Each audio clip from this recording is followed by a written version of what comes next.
Well, I think we're long overdue for a video on net neutrality, don't you? I'm joined by Paul from Paul's Hardware. How's it going? Hi, everybody. I'm great, Wendell. Thank you for having me on your show. Oh, thank you for coming. It's going to be amazing. Well, I'm excited.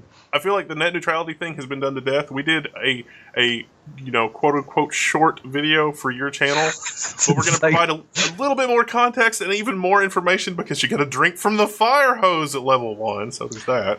I approve. I stand behind this. And yeah, I think for people who are really interested, there's so much depth and the history of it. The history people like it's never delved into. And Wendell, I think you're really good at going over that stuff. I don't know. I'm not a historian. I don't have the legal knowledge, like the legal nuances. I have read some of the rulings, and certainly I've got my own bias for looking at this. There's like 13 points that you found in this tweet that are just so insidious, I think, in my own personal opinion, that we had to respond to it. But it's also kind of conflicting because I'm super... the government always screws things up, almost always, when it's doing regulation. And it's almost always a heavy-handed thing. And it's like, yes, there are types of regulations like seat belts and not putting lead in food. That's probably good. All those pesky child labor laws. All the pesky child labor laws. Those are probably pretty good. And it seems like, less regulation on the internet would be good. And it doesn't seem like it's misleading to say that historically the internet has basically been the Wild West, which is what has led to its flourishment.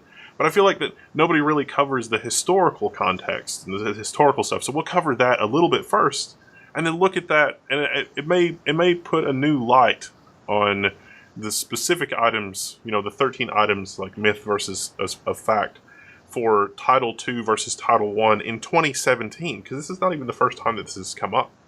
So the first thing that this will probably blow your mind, but so the 96 Telecommunications Act, there was a precursor to that. That was the 1934 Communications Act. And the 1934 Communications Act, it did really a lot of stuff for AT&T because, hey, the telephone company was like bleeding edge technology. The telephone company in 1934 was the internet, in 1998 or 2000, because, in 96 it was sort of taken off. And, the whole Al Gore invented the internet, 96, Clinton, Gore, that's not a coincidence, right? I mean, come on.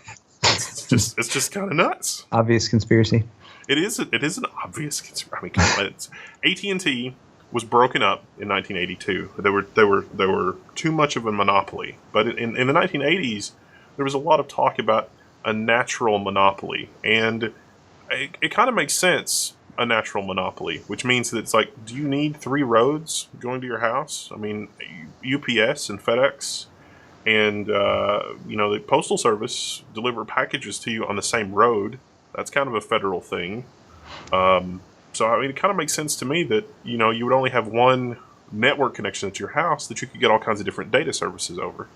You would be paying a lot more money to build out the infrastructure if you were building out infrastructure individually for all of the potentially competing internet service providers or water, power, whatever utility you might be providing to someone. Yeah, and water and power are really sort of good to think about. Those are definitely public utilities. Is internet a public utility? Because, I mean, maybe the local end, but not the far end. Those are kind of difficult questions because with electricity, it's like you've got electricity, you're going to do work with it. You pay for an amount of electricity. There's kind of an analogy there with data. It's like you've got a byte. A byte is the as small as possible quantifiable bit of information, or bit, I guess. And you can do stuff with that data. That kind of makes sense. So the 96 Telecommunications Act on the Clinton-Gore ticket was basically looking at the 1934 Communications Act and saying it doesn't really apply in the internet age. We're going to have to do all this stuff that's different. It's going to be great. We got to really sort this out. And because of the AT&T breakup in 1982 and all of the shenanigans that followed, so from 82 to 96, a lot of stuff happened. And even before 82, there was a lot of fun stuff with telephone companies. Like, did you know, and this is going to sound really communistic, but did you know that telephone companies were by law regulated on how much profit they could earn? They couldn't earn more than a certain amount of profit by law. They were regulated that heavily. I mean, that seems kind of nuts, right? Da, comrade. So with the 96 Telecommunications Act, they did away with a lot of the deregulation and a lot of the stuff that prevented telecommunications companies from merging. And so, sure, yeah, from 96, like as soon as 1997, it was signed into law in 96. They worked on it in 95. And so from 96 to 2000, a lot of companies merged. A lot of the baby bells is what they were called, where AT&T was broken up. And the long distance providers, those all merged. There was a lot in the 1996 Telecommunications Act. So I often hear when, like, the comparisons of, say, the Communications Act of 1934, which is where Title II was established, and then the Telecommunications Act of 96, like, what changes are made? Is the Communications Act of 1934 actually some outdated, archaic document that has no business being applied to the internet? In a lot of ways, yes. And that's why in the 96 Telecommunications Act, ISPs were reclassified from Title II to Title I. That is actually something that happened. Title I was less regulated. Think of Title I as an information service. Think of Title I as like the AOL of the internet. And so you got to think about people in 96. They were looking at it. The internet wasn't really super established yet. They were thinking, oh, we got this video dial tone service. We got, all these different data services different companies could offer. 96 AOL, CompuServe, and Prodigy, they were getting real big because bulletin board systems, which was kind of the precursor of the internet, meant everybody was buying computers and modems like crazy. And because everybody already had a modem, that paved the way for the internet to take over, because the internet would not have caught on immediately like it did if everybody didn't already have a computer and a modem. And the reason they had a computer and a modem was first BBSs and later AOL, CompuServe, and Prodigy. And so, technically those companies were under Title II. And so in the Clinton-Gore ticket, it's like, well, look, AOL and AOL's message boards, common carrier doesn't make sense because AOL is selling you an entertainment service, basically. You're dialing in and pecking out text and that sort of thing. So it doesn't really make sense for them to be a common carrier. I mean, they should be exempt from the laws that say that, if people post illegal stuff, AOL is not liable for that. That should continue on, but those are really information services. Those are not common carrier services. So all these telephone companies agreed to unbundle network access, meaning the network access to your house, and the services that were delivered over that network. They wanted to do video dial tone. That's what they called it, so that they had all their own video long distance services and video this, that, and the other, because they couldn't conceive of anything else. I mean, really, it's kind of nuts. And so they all wanted to be AOL and CompuServe and Prodigy because those were the companies, of the day. It's like America Online. Well, it's like America Online on what? And it's like, well, it's not really the internet. It's AOL as a destination. But from, 96 to 2000, the roles flipped. The roles reversed. It was not, I don't want to dial into AOL or CompuServe or Prodigy. I want to be on the internet. I don't care about AOL or CompuServe or Prodigy. And so the incumbent phone companies were like, oh, crap, we can't give up our infrastructure because the video dial tone service thing is not going the way that we'd hoped, and these other things are not going the way that we hoped. And a lot of the time, the FCC, in their memos to these companies that were being allowed to merge, because the FCC had to comment on that. I mean, recently with Verizon and AT&T, the FCC was asked to sort of comment on that merger, and it was like, no, I don't think we should do that. But interestingly, Verizon was Bell Atlantic and GTE. So it's like Bell Atlantic and GTE, which were, part of the whole AT&T breakup, merging back together with AT&T, which is itself a merger of all of the other AT&Ts. So, it just seems like AT&T is reforming as a zombie of its former self, and now it's hideously evil as opposed to merely like chaotic evil that it was before. I don't know. And it apparently has the FCC on its side as well. And it apparently has the FCC on its side now, although not really under Tom Wheeler. So that's why ISPs were reclassified as information services in 96, is because they agreed to unbundle their services. And the other part of the 96 Telecommunications Act we'll cover, but there's going to be a bullet point for it. So that's sort of what is net neutrality and what is Title II and how all that benefits. But those mergers for the memos, they didn't refer to net neutrality as a term. They just said, hey, we're going to let you merge, but be sure that you don't, you're going to have a lot of customers. Be sure that you don't use that as a competitive advantage for your own data services. Even though you're Title I, we're going to put in this memo as a condition of your merger that you don't mess with traffic and do stuff, and you use your position as a position of power over your customers to mess with competitive services. We want to keep that open. Even though they were Title I, those were conditions of allowing AT&T to reconglomerate into the undead AT&T, as it were. So as part of this agreement, there was also an established sort of guidelines for rolling out more infrastructure, more internet service infrastructure in the United States, specifically when it comes to fiber. And we alluded to this several times in my video as sort of the big underlying issue that a lot of people don't discuss, because it was a promise that was made to people that really wasn't followed through with. And it's been 12 years since they were actually supposed to do what they said they were going to do. But Wendell knows this, so I'll let him reveal it. It's such a fascinating story. So again, from 1934 to 1982, our politicians, again, the communist thing, it's like everybody should have access to the great genius and awesomeness that is the telephone. And, Bob, that lives on a farm that's 100 miles from the middle of nowhere, should have a phone just the same as any, apartment dweller in downtown New York City. It's Soho, New York City, whatever. And so they recognize that, Bob, 100 miles in the middle of nowhere, it's probably going to cost him a lot of money to get a phone run to his house. But, as an American citizen, he shouldn't suffer for that. Mm-hmm. It's very communistically. It was like, well, we need to establish a fund into which AT&T pays money, and then from that fund, we will make sure that the cost is about the same for everybody to, have that phone service, have that local infrastructure. And AT&T built, it was crazy in the 60s and 70s. It was a network designed to survive nuclear holocaust. The ARPANET, which, is the precursor to the internet, was built on those redundant telephone links, those long haul links, the long distance links. A lot of the fiber optics was run in the 1980s for long distance providers, is still in use today, because the great thing about fiber optics is you just replace the electronics at either end and suddenly it's 10 times faster or 1,000 times faster. It's not like copper where there have been no great advancements in the speed of light, I guess, recently. Yeah, exactly. It's the fastest thing there is, and there's not anything any faster. So you just got to upgrade the electronics at either end.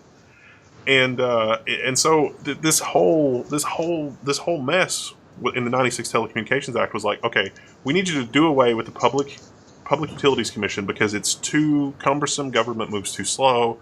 We're a bunch of companies that are going to get together. We're going to take that tax money. We're going to take those fees, and we're going to put it into a fund that you can audit, and you can deploy. And we will use that infrastructure to deploy infrastructure. Use the money for the infrastructure to deploy it across the United States. And in the 96 Telecommunications Act, they said by 2005, everything in America, every house, every outhouse, Bob in the middle of 100 miles from nowhere, all those guys, even his outhouse, is going to have a 45 meg symmetrical internet connection available for the low price of about $20 a month. They actually said this in 1996 in order to get this legislation through. Actually, it was going on in 95. Wendell, I thought you just said that by 2005, everyone in America was supposed to have a 45 megabit symmetrical fiber linked to the internet for $20 a month. You couldn't have just said that. Yes, that is exactly what was promised, and the money was collected for that as well. My head hurts. There's this really great website, which is like the $400 billion ripoff. There's a guy that's written about this. There's a PBS documentary on this. PBS has looked into it. These companies have collected the fees. If you look at your bill, there are regulatory commission fees. Guess what? Those don't go to the government anymore. They go to the company, and the company is supposed to use that for infrastructure. It is supposed to be paid into a fund that can be audited, but it's not. But it's not. They're just fees. Just pay the fees. It's part of your cell phone bill. So yeah, and it's you're supposed to be able to get an information service that will get you to the internet for about $20. But the fact is, so what happened in 82 was really interesting. AT&T got broken up, and it turns out that a lot of the cost of maintaining local infrastructure was also subsidized by long distance fees. Mm-hmm. And so the Baby Bells couldn't do long distance. You had a separate long distance company versus the Baby Bells. And so costs generally went up. So the 82 breakup, most historians argue, was basically a mistake. Maybe there was another way to handle that other than just breaking them up and making it into a competitive market. The plan in the 96 Telecommunications Act doesn't seem to be a terrible one. opening up the network and separating the network from the services. And then in that context, it makes sense why these ISPs would be information services and not common carriers, because they're providing AOL keyword internet nonsense. Okay, that kind of makes sense. I could kind of get that, but that's not how it ended up being in reality. And so I think Title II makes more sense since there is no competition. And as we've seen with Google Fiber, they will fight tooth and nail to prevent any kind of competition, because Google really does just want to provide internet service because they're going to mine the crap out of your data. Fair enough. And that's okay even under Title II, apparently. I guess. Yeah, doesn't that seem sort of like a crossover between what common carrier should and shouldn't be? Yeah. I mean, yeah. It just, and so at the end of the day, it's like, do you want regulation or don't you want regulation? I would like for the contents of my data packets not to matter. I would, if I'm paying for a 50 megabit connection to the internet, I think that I ought to be able to use that 50 megabit internet connection. If I'm paying for a 50 megabit internet connection that has a 500 gigabyte or a 1 terabyte or a 2 terabyte cap, then how I decide to allocate and use that data is my business and nobody else's. I feel like that if I'm going to use that block of data to watch Netflix, then by God, I ought to be able to watch Netflix. And I don't think my ISP ought to be able to extract a pound of flesh from Netflix or whoever else it is that I'm dealing with. I would completely agree with you there, and I think that sort of harkens back to the focal points of this entire argument, which was that back in obviously there were incidents before then, but back in 2013, 2014, when this became more of a widely publicly known issue, was that people were actually using the bandwidth that they were paying for. Like suddenly my 5 meg connection, I'm actually saturating, and I wasn't doing that before because streaming video wasn't really a thing. So that's another one of the frustrating things about it, is it's really like, this all came about as internet service providers started to really throw a fit because people were using what they paid for. Yes. And yeah, I don't know. I feel like that's just not stated outrightly often enough. When you think about it in those terms, you start to think, it's like, wait a minute, my ISP sold me a bill of goods if I'm paying for this connection, but then the person that I'm getting the data from also has to pay. But if you knew how the cable TV industry worked, that's basically how the cable TV industry worked. The cable TV industry was able to use the signals for free. They were able to pick up signals from the air and repeat them on the wire, and that was okay. Like, that was okay under the law. And what was the company? There was a company that let you, they would put a tiny micro antenna and rent you your own over-the-air DVR, and the FCC, like, that was illegal. That was shut down as illegal. But that's exactly how cable TV companies started. And then the laws were changed in the 80s, and that's the laws that same company ran afoul of. But it's if you look at what made the FCC reclassify them from Title I to Title II, there were a lot of incidents. In 2005, Madison River Communications was blocking VoIP services, and that's because they offered their own voice over IP services or their own voice services. So the FCC had to stop that. And in 2005, Comcast was denying access to P2P services without notifying customers. In 2007 to 2009, AT&T was having Skype and other VoIP services blocked because they didn't like that there was competition for their cell phones.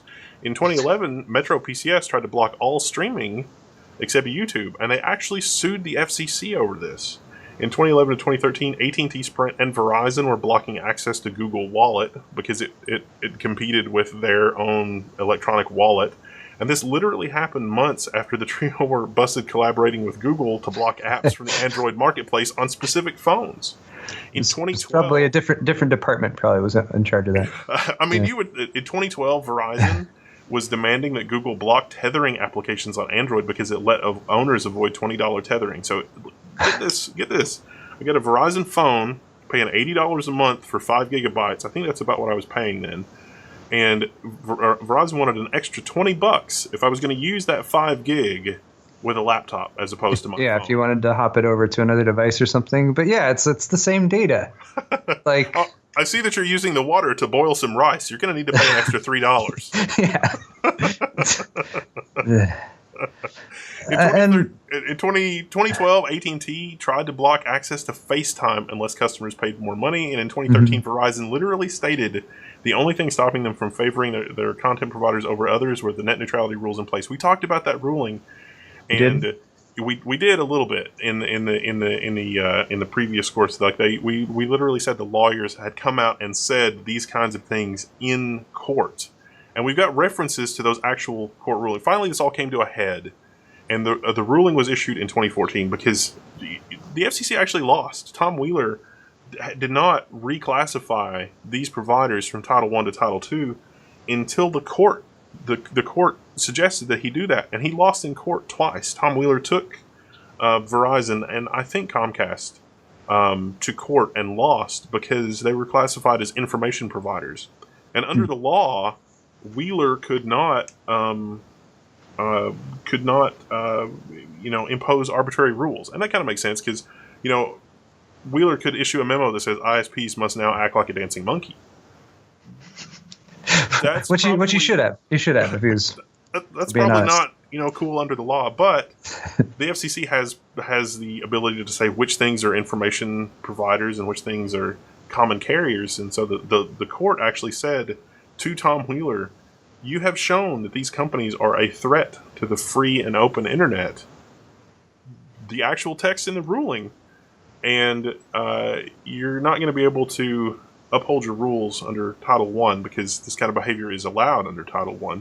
But if you reclassify them as common carriers, we believe there is you've presented sufficient evidence that they would be considered common carriers because of the type and the nature of the communications, and because people cannot easily switch ISPs, and because ISPs provide the infrastructure in addition to the data services, the information services, the connection to the network, as it were, that you could reclassify them as Title II, and that's exactly what he did.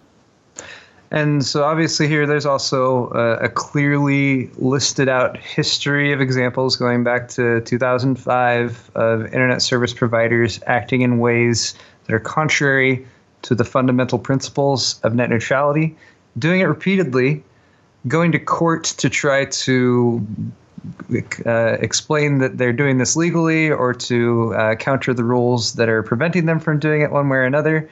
And like you said, Wendell, this was really in 2014. The court struck down the FCC's rules, and that's when Tom Wheeler decided to open up for a commentary period. And I also wanted to point it out because I mean I was following along with this back in 2015 as it went, and a lot of people were worried about Tom Wheeler because he formerly worked for some large internet service. I forget which one he worked for, but I know he was a former employee of an internet service provider. People thought he was just an industry insider, and he was going to take steps that were helping out the industry rather than people. And I was worried about that too. Yeah, so much to many of our surprises, he, after getting the feedback from people and hearing comments, and hopefully just looking at it objectively and saying, all right, what's best for people?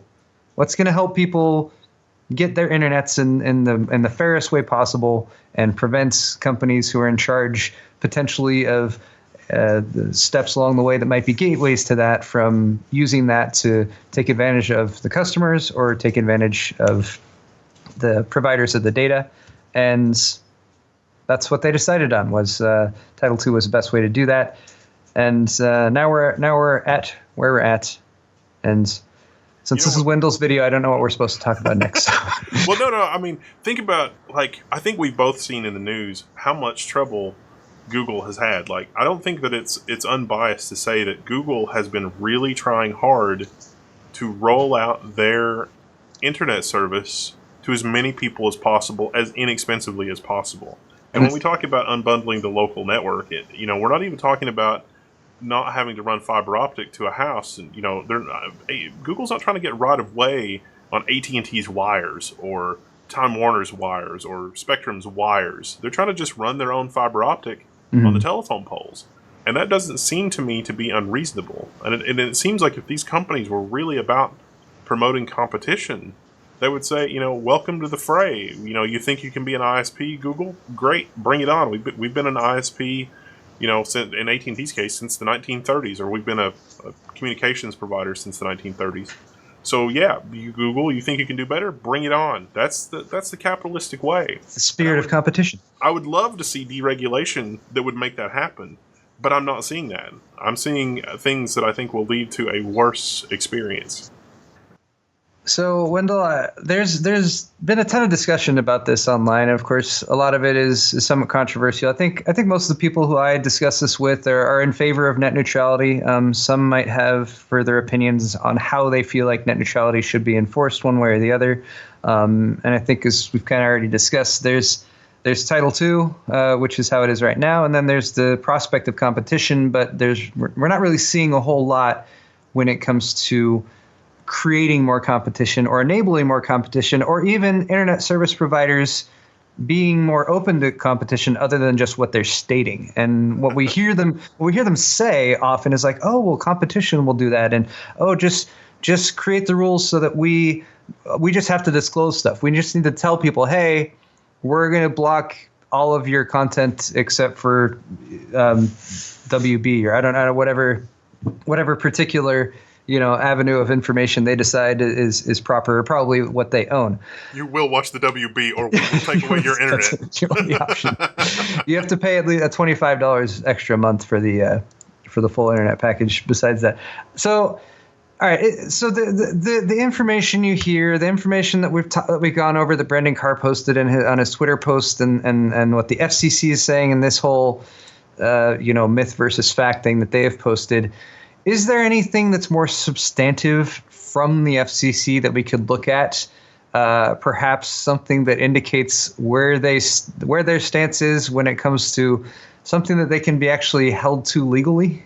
Well, the historical context of this, you got to think about dial-up internet service providers. Dial-up internet service providers were all the rage in the 80s. There was this little invention called ISDN, which would let you get as the digital subscriber line, you could get 128 kilobit digital signal off of that, and that was really cool. That was in like '98. That was supposed to roll out, and that was supposed to be really good.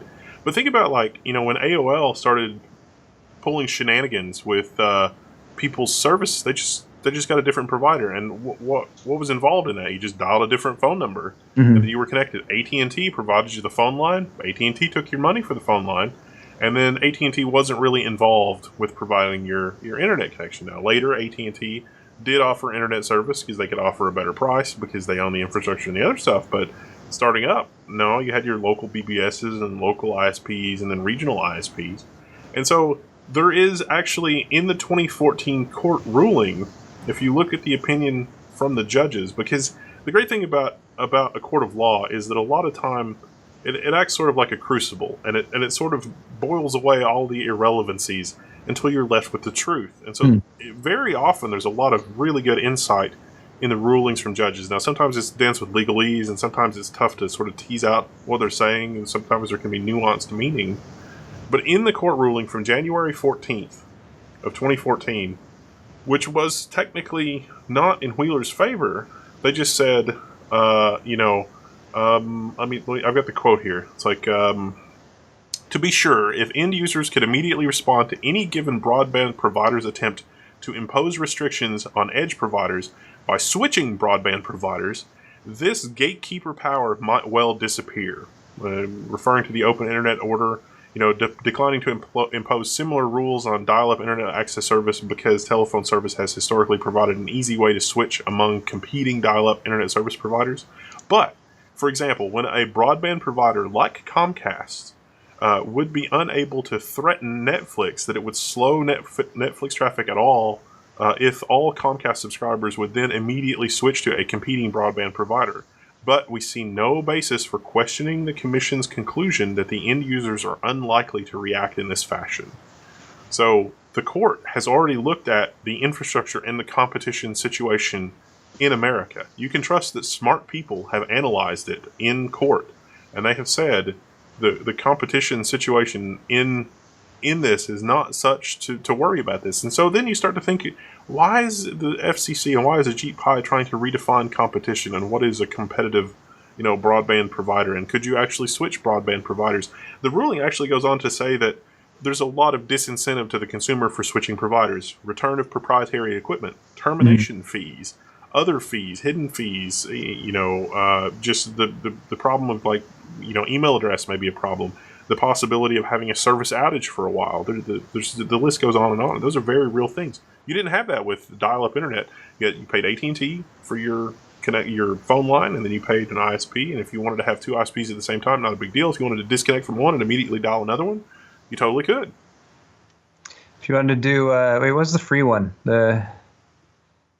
I totally blanking on this. Never mind. I shouldn't even have brought it up. Free what? There was a free dial-up internet service for a while. It was Net Zero. Gosh, yeah. What about Net Zero? Yeah, Net Zero was able to offer services by spying on your browsing habits. Just like Google. Well, Google offers free fiber, so that's the thing, right? That's true. See? It's all comes full circle when it comes to the internet, I suppose. So, and obviously the lawyers, they have to tell the truth, otherwise they get in trouble. There was another court case, Verizon versus the FCC in 2013. We mentioned this briefly on my video that we did. During oral arguments in that case, the judges asked whether the phone giant would favor some preferred services, contents, or sites over others if the court overruled the agency's existing open internet rules. Verizon counsel Helgi Walker had this to say: "I'm authorized to state from my client today that but for these rules, we would be exploring those types of arrangements." So, and at least a couple different court cases, lawyers for major internet service providers have said, yes, this is absolutely what they want to do. Pretty straightforward. It's a bit like, it's so easy to compare it to the Postal Service or, any kind of package delivery service, but that's not really the best analogy. It kind of is. Like, I'm going to pay for a package to be shipped somewhere. I'm going to pay an ISP for access to whatever, but the recipient doesn't pay to receive my package. With long distance phone calls, that wasn't exactly true. A lot of phone providers had lookup tables, and it's like, oh, you're going to call that exchange, it's going to cost 13 cents, and if you call this other exchange, it might cost 8 cents per minute or whatever.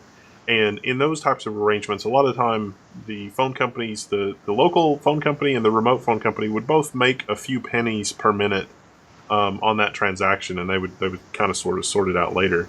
The customer wouldn't see that in their bill. They would just see, you call this exchange, it's going to be 13 cents per minute. But I really feel like that all of this stuff are steps to make the internet more like cable TV service. And I really feel like cable TV service is an unmitigated dumpster fire of terribleness in terms of value to the consumer versus, all other aspects of that. Wait, what are you talking about? Cable TV companies are really popular. Everyone loves them.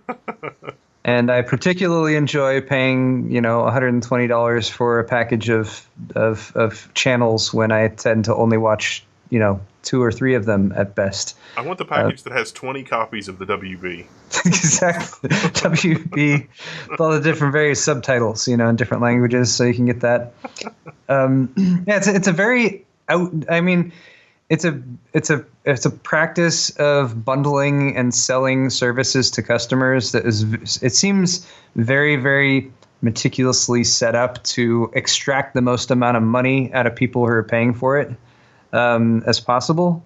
And the internet has provided such a wonderful alternative, especially for like cord cutters who aren't even paying for a cable subscription anymore, because it is that single connection, that single pipe to the internet is what you're paying for, and whatever is on the internet you have access to.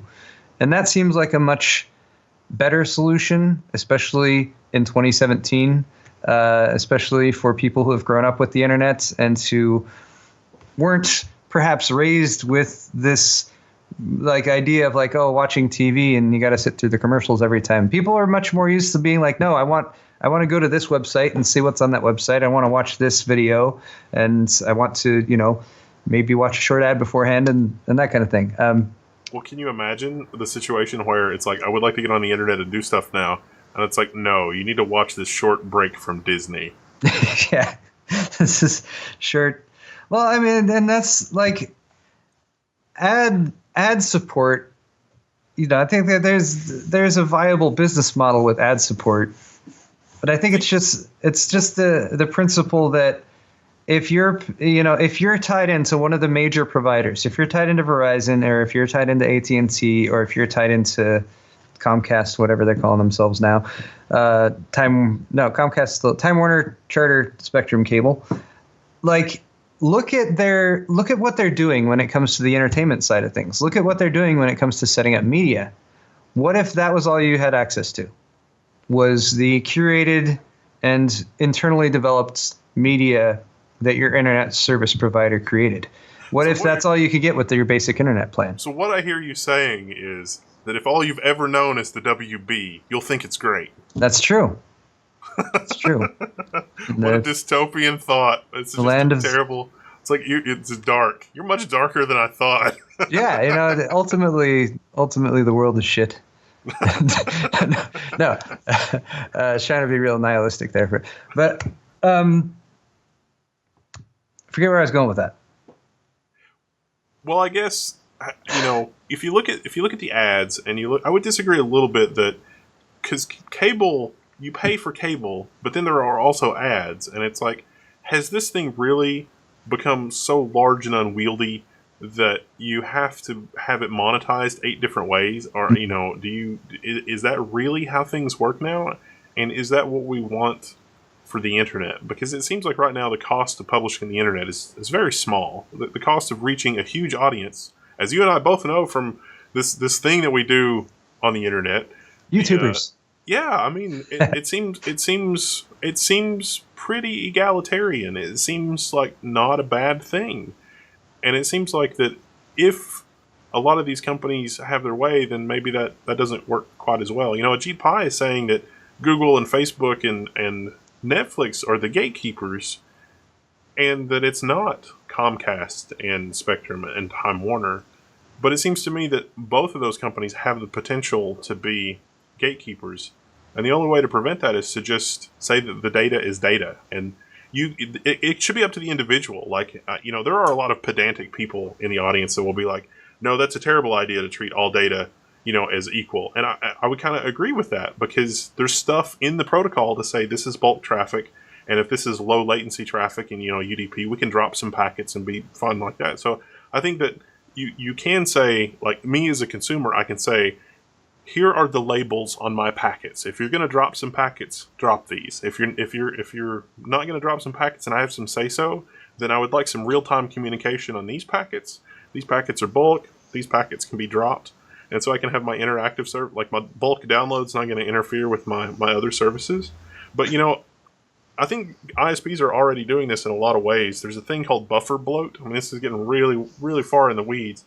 But a lot of commercial ISPs, their residential connections have insanely bad buffer bloat. And it seems to me that it's almost on purpose. And that's when you use your upload or you saturate your connection in one way, you get insane latency in the other way, even when you're doing traffic shaping, even when you're doing some bursty traffic. And that's because the buffers in your modem fill, and then your modem, the thing on the other end fills, and then the next one fills. And it takes a little while for all of those buffers to empty. It basically becomes a long chain. And so it introduces unnecessary delay in your connections. Well, buffer bloat has been solved by a guy named Dave Tott that I met, and Cisco and other companies hiring. But like on fiber optic commercial connections, the kind that cost $1,000 a month and on up, those are not really issues. Like I can label the traffic and say this traffic is real time, this traffic should be dropped, and by and large ISPs will honor that. With other traffic, not so much. And you can see that, like if you just go to just in basic stuff, if you go to YouTube and it's like, why is this video messing up? And it's like, oh, it's because your ISP is doing crazy stuff. So, and that with that description, it seems like there are potentially definitely some technical reasons why one packet might be treated differently than another, or given priority service or that kind of thing. But they are practical reasons. One of the examples in all of the myths versus facts that we were going over was specifically about health services, for example, and internet fast lanes. And it was referring to a health net service. Hold on, I'm scrolling down. You don't want the surgeon robot to be kicked off the internet. Yeah, so... Turns out we've already got technology for dealing with that, so that seems like a red herring. Yeah, so telehealth applications. But I mean, this is an example of like, when you're talking about just from a theoretical sort of I want to say moral standpoint, but just from the standpoint of looking at how data should be treated on the internet, and all data should be treated equally in one sense as far as where its origin and destination might be from. But data might need to be treated differently if it is simply data that needs to be prioritized differently because of the type of data that it is. I would be happy if my game packets could have priority so they have minimal latency when I'm playing an online game. Like you said, solutions for something like telehealth applications, something prioritized because it is, a life, could save someone's life or something like that. That makes sense. But to be sure, those things cost no money yes, for an ISP to implement. No money. Especially when you're talking about buying a service that is so much bandwidth or so many bytes. Maybe this is an elaborate plan to make 500 gigabytes a month not seem completely unpalatable. I don't know. Just to properly tier everything, I guess, and then it doesn't seem quite so bad. Yeah, because if I'm paying for 50 megabit and 500 gigabytes per month, then they have no right to do anything with that traffic. Like, I should be able to get my traffic at 50 megabit. They specified a speed and they've specified an amount. Mm-hmm. I should be able to get that. I mean, technically, at 50 megabit, I would expect the 95th, like in normal commercial internet vernacular, I would be able to get 50 megabit for the 95th percentile of being able to use that connection. So I would expect not to have any overages with my internet connection unless I was using more than 50 megabit more than 95% of the time. And that's just not like it's consumers don't think that way, and consumers don't know that because they haven't worked in that. So they're thinking, 500 gigabytes is entirely reasonable, or a terabyte is entirely reasonable. All ISPs are oversubscribed. Don't get me wrong. But the fact that customers are now asking for what they've paid for because of good services on the internet is in no way something that you should charge the successful companies for. These companies are basically holding their customers hostage, holding out their hand wanting a cut. And in a free market where you could choose another ISP, like the dial-up markets, this would not be possible. And I think if it ever boils down to an issue with an internet service provider that the infrastructure that they have built out is not capable of handling, if there's not enough bandwidth to service the customers at the data rates that they've paid for, then the solution is that they need to invest more in their infrastructure. And I think that's, again, a lot of what this boils down to is they don't want to invest in their infrastructure because, A, that costs them money, and B, creating more scarcity for the product that they're providing, internet access, allows them to charge more money for it. So it is they're economically incentivized to not build out their network more. But they have made that agreement with the American people and the U.S. government in 1996, as Wendell already stated. Oh my God. I mean, it's just, at this point, every structure in America has had about $5,000 set aside. You think you could find a company or some contractor somewhere that might be interested in running a fiber optic connection to every single building in America for about $5,000 per building? Probably. I think that would probably not be very hard to find. That would probably create a bunch of jobs, too. Everyone loves jobs. Woo, jobs. Jobs are great. Now, that network connection doesn't get you on the internet, but if you're paying level 3 rates for internet, I mean, 100 megabit is going to cost you like $7 a month. Oh, not bad. Give or take. So most of the cost really is in keeping up the local network and the local infrastructure. And the $400 billion ripoff that changes in the 96 Telecommunications Act with the tax savings and fees that have been collected by these companies, they definitely can afford to do this. And it's really hard. Like, back in the dial-up days, I hate always going back to the well on that, but think it's like AOL. How do I know AOL is a terrible provider? 1, it kicks me off. It hangs up on me when I'm online. 2, when I dial, it's a busy signal. And so it's like, I can see that AOL is a terrible trash provider because busy signal, and it kicks me off. With Comcast slowing down, like making YouTube crap, but other websites work fine. It's like, is that YouTube or is that Comcast? I don't know. It's hard to determine. So I don't know how many more points you had to discuss in this video, but I did want to bring up one that I know I read about somewhat recently, and I know you're familiar with, and that it goes along with the 1996 Telecommunications Act, and that is the fact that there is dark fiber apparently all over the United States that has been installed and that's just not connected to anything? So it turns out that in the 80s, in the 1980s, AT&T and MCI and GTE and all those companies went absolutely insane running fiber everywhere. Okay. So this isn't as a result of the 96 Telecommunications Act? Not I mean, a little bit, but not really. So, Okay. like, one of the things, like, MCI did this crazy thing where they figured out VoIP before everybody, and it, to the extent that where the 96 Telecommunications Act opened up local access for companies, MCI was like, yeah, we can provide long distance, we're going to do this VoIP thing, and just completely cut out everybody from the long distance game, and we've got our own backhaul fiber for all this. To the point that, like, the other baby bells were suing the crap out of MCI WorldCom to stop them from doing that. And the Quest Ride the Light guy, and you remember the Ride the Light things? Like, Quest is like, Ride the Light, we're going to do this, it's going to be great. I mean, there was a lot of, those were heady times. I have to dig back in the memory archives for that one, I think. Wow. Yeah, and so what happened there was that we vastly underestimated exactly how much bandwidth fiber can carry when you upgrade the electronics at either end. These fiber cables that were installed in the 80s and 90s are still in use today because they've gone from 40 megabit on the long haul to 100 megabit to gigabit to 10 gigabit to 40 gigabit to 100 gigabit. And that's on a single fiber, and a lot of these lines are 48 pairs of fiber. In the beginning, we would have one piece of fiber for transmit, one for receive. These transatlantic cables, some of these that were hung in the ocean, or that were put in the ocean to connect us from one continent to another.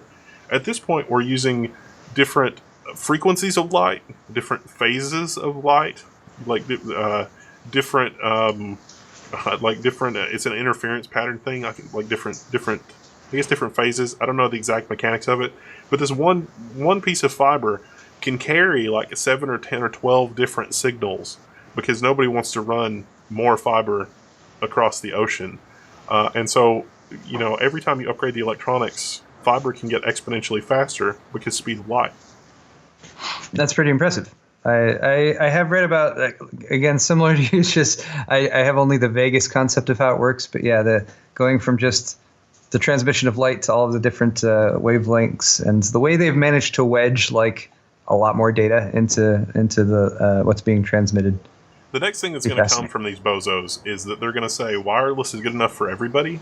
And I'll tell you, wireless is no substitute for having that fiber optic connection.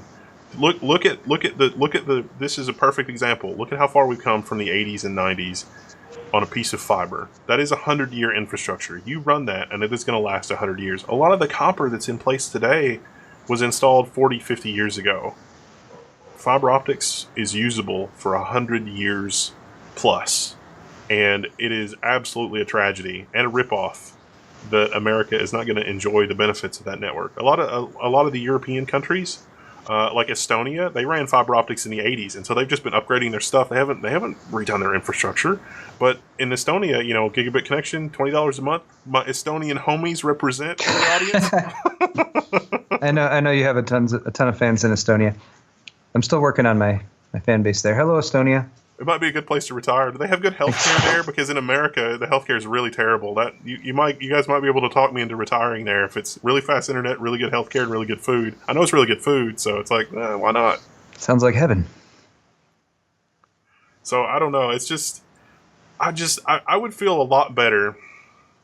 Ajit Pai says that this is for deregulation, and I am all for deregulation, but I would feel a lot better about this if he were looking at this and saying, I would like to acknowledge the failures of Title I to deal with the situations, these specific situations created, that AT&T created, that Verizon created, that these other ISPs that we mentioned previously created. I'd like to acknowledge that and say that here is my plan for dealing with that under Title I. But again, sort of back to the crucible of the the court ruling. The court ruled not only, like, the FTC is a red herring. The FTC was not even mentioned. But under Title I, the court already ruled that any kind of memo or provision or anything that the FCC had doesn't have any teeth unless these providers are classified under Title II. So the FCC literally can't can't make any kind of regulation under Title I that these ISPs would have to adhere to. Congress would have to pass a law because, again, we're back to the dancing monkey argument. It's like, I'm going to issue a memo that says these companies have to, and by law, the FCC doesn't have the authority to do that. So I haven't seen anything from him that's any kind of acknowledgement. He's just like, we're going to go back to light touch regulation because that was fine. And it's like, well, it was mostly fine except for these specific examples. What changed that makes these specific things that happened no longer relevant? And I haven't seen that answer from anybody. It also seems like there's not a whole lot of reason even to make any change right now. The list of myths versus facts that was stated are mainly focused on refuting people's potential fears about what they're about to do. But there's not very much in there about saying, like, here's the problem that this will solve that exists right now.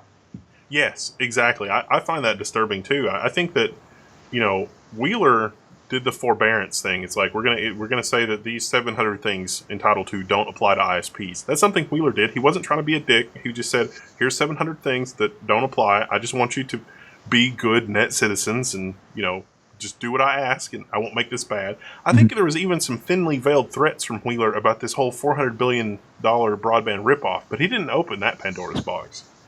It would have been nice if he did, but yeah. Yeah. Well, I would like to have fiber optics I would like to have a 45 meg symmetric connection at my house for $20 a month. I would probably get like 4. I would be willing to pay for 4 of those connections put together somehow. Give me 4 fibers. I will take 4 fibers.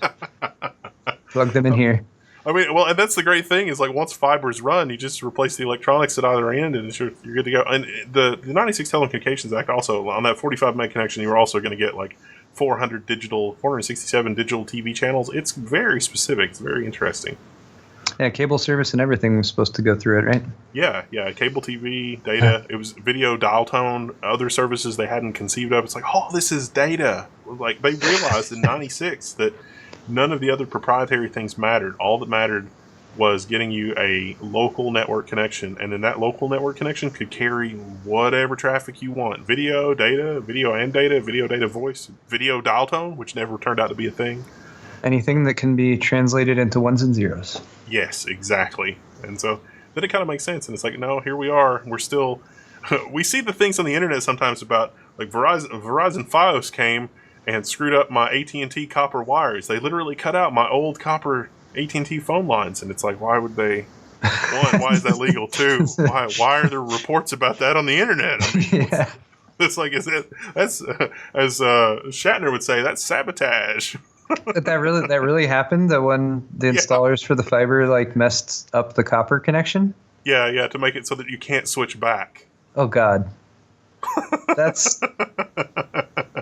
seems like actionable, right? Like, it was on the internet, so yeah. Okay. I don't know. It's just, I don't know. I don't know. If the deregulation were on the table to the point that Google, like, if we could somehow bundle the rollback to Title I with the promise that Google or other ISPs, like the ISP in Tennessee that's offering gigabit and 10 gigabit services, could do their thing, then I would be I wouldn't even care. It's like, I've got a solution. You talked a little bit earlier about some of the laws that were in place with the big all the Ma Bell services and whatever back in the 80s and whatnot, and how they were regulated. What if it's Title I, and you're free to do whatever you want as long as you let your customers know, as long as they have, say, 3 broadband provider options. If they go less than 3, then suddenly it switches back to the communist way, and everything's like capped, and they can only charge a certain amount and everything. I would be okay with that. Right? That's somewhat reasonable. It's a balance between making sure that people have choice and that there is some competition to enforce maintaining net neutrality and stuff like that. But if the ISPs decide they want to go and sue the municipal broadband utility because of whatever law and they don't want competition, then suddenly they're locked into a plan where they can just kind of barely make a profit. I would attach the caveat that it would have to be some sort of wired terrestrial service. Yes. It's okay I mean, because otherwise the GPI is going to be like, well, here's satellite A and here's satellite B. Enjoy your 200 kilobits of nonsense. Technically your GPS is kind of like an internet connection. internet connections over text message. That's Yeah. what we're going for. Exactly. Straight back to the 90s. Yeah, this has sort of been fun. Is there anything else? Are there any other? I'm trying to think if there are any questions that we get a lot from our community. Are there any questions that you've seen from your community that we haven't addressed? I mean, honestly, I feel like we've hit most of them. Hold on one sec. There's one other thing that I'll mention really quick. So the whole Comcast, Netflix, net neutrality thing, there's this really great graph. And as soon as Netflix made a monetary deal with Comcast, immediately Netflix's connections improved. Now, I did show that on my half. It was in the article about blocking and throttling. Here's some food for thought on that graph.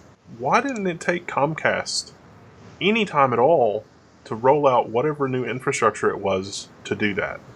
That suddenly allowed them to make the Netflix speeds go back? Comcast has been saying that their congestion was at the last mile, the connection between your home and the local office, and that the connections were just saturated and overloaded.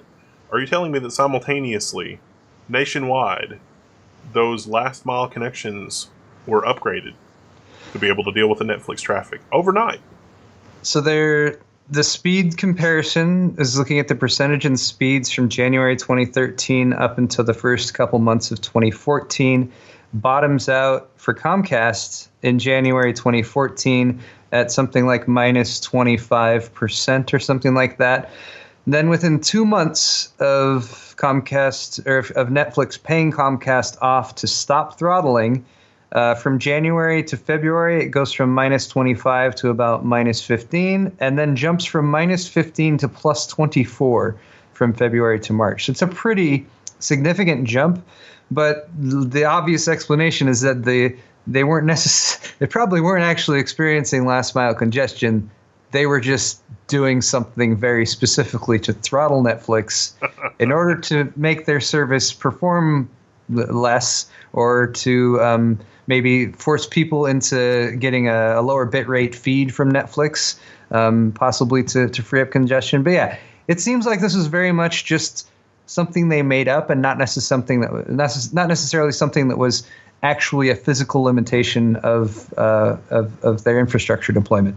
I think we both reported on our shows at the time that if you used a VPN, all of a sudden those problems went away. Suddenly it goes away. Oh yeah, and it works just fine. I think also you reported, this is going back a couple of years, but Netflix had some good ideas for the internet service providers to deal with the challenges of delivering Netflix videos, which was to deploy, I believe, servers to like the major hubs at the ISPs. I forgive me if I'm just pulling this out of my butt, but I believe that was the thing. Netflix was like, hey, we'll create servers, we'll pay for them, we'll put them in your facilities. They'll store like the majority of the Netflix archive, at least the popular stuff, and that way you won't have to use most of your network to feed the Netflix video to your consumers. It can just draw it right off of that service, or yes, right off of that server. Yeah, there were a number of reports that said that Netflix was willing to pay for the electricity, and everything except the bandwidth. They were not willing to pay for bandwidth because they felt that the bandwidth was the ISP's responsibility. And it kind of makes sense. The bandwidth would be entirely on the local ISP's network at that point. If Netflix gives you a server and it contains, the full Netflix catalog, and Netflix is willing to even pay for the electricity of that server, then all you have to deal with is the bandwidth to get from that server to your customers. That never actually hits a third party. As an ISP, you have to have the cost of that infrastructure to service your customer in the first place. That is a sunk cost. So how does that cost the ISP anything? It seems pretty equitable for Netflix to say, here's a way that you can avoid paying your transit provider. Your ISP is getting its internet connection from somewhere. You can avoid paying that person something and just have this on your local infrastructure. It seems like a win-win. It seems like that's how the entire internet was built to begin with throughout the 80s and 90s. It seems like a reasonable solution to me. Unless your goal is not really to or unless your problem really isn't the bandwidth, your problem really is like we need to come up with more excuses to limit what we're feeding to customers so that we can come up with other excuses to charge them more. It sounds a lot like they're It's selling access to the network to their customers, and then they're selling access to their customers to the places their customers want to go, which seems like double dipping to me. It's good to get paid for what you make and what you sell. And that's the problem with the Ajit Pai thing. It's like I don't see him saying anything about that, or even pretending that that's maybe a problem, or saying, that's maybe not how we should conduct business.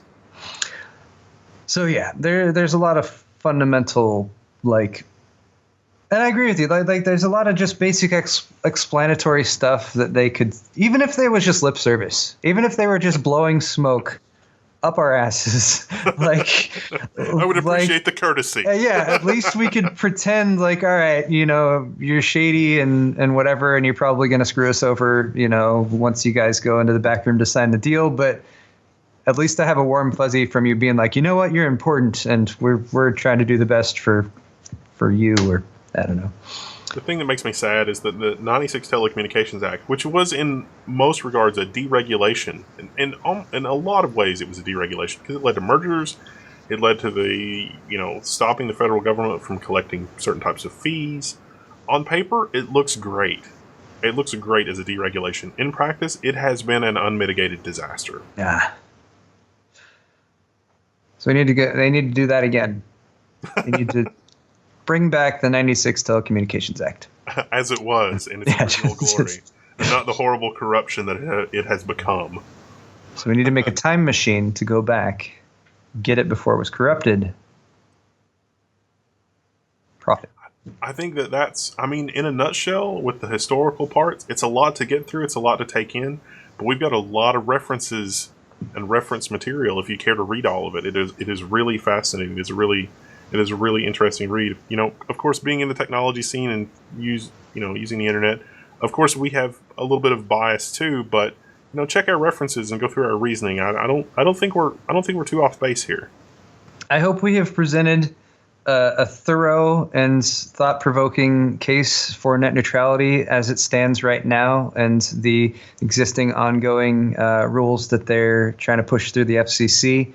And I would say thank you to anyone who has watched this entire video. I hope you're smarter now than you were before. Or at least slightly more well-informed. Yeah, exactly. At the end of the day, we're still just a couple of bozos on the internet, but we've got some Google searches and some links and some PDFs and stuff, so that's got to be worth something, right? Bona fide people wrote those articles. That maybe know what they're doing. I don't know. Thanks again, Paul, for joining me. This was Thank you for having me. Awesome conversation and chat and sort of thing. Looking forward to it. It's been great. We should do this again sometime once the FCC tries to take over the subspace communications. We should. They'll do that eventually, right? Or just anything. Who else is up to no good? We need to get somebody else that's up to no good and then do it and then. Plenty of those people to go around. It's pretty easy to spot those people. They have giant coffee mugs. I hate that coffee mug. Don't we all? All right. This is Wendell. This is Paul. And we will see you later. Bye, guys.